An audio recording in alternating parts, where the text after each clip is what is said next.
सांगली जिल्हा ग्रामीण मराठी पत्रकार संघाच्या अंतर्गत विटा शहराध्यक्षपदी राजेश जाधव यांची निवड करण्यात आली.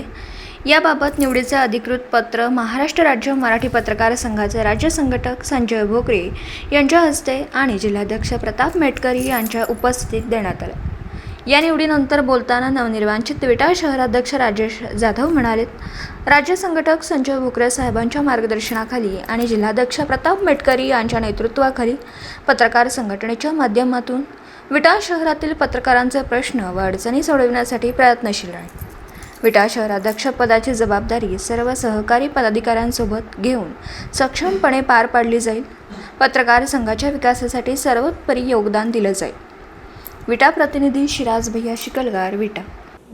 दिवसभरातील घडामोडींचा आढावा घेण्यासाठी पाहत रहा N24 मराठी न्यूज चॅनल.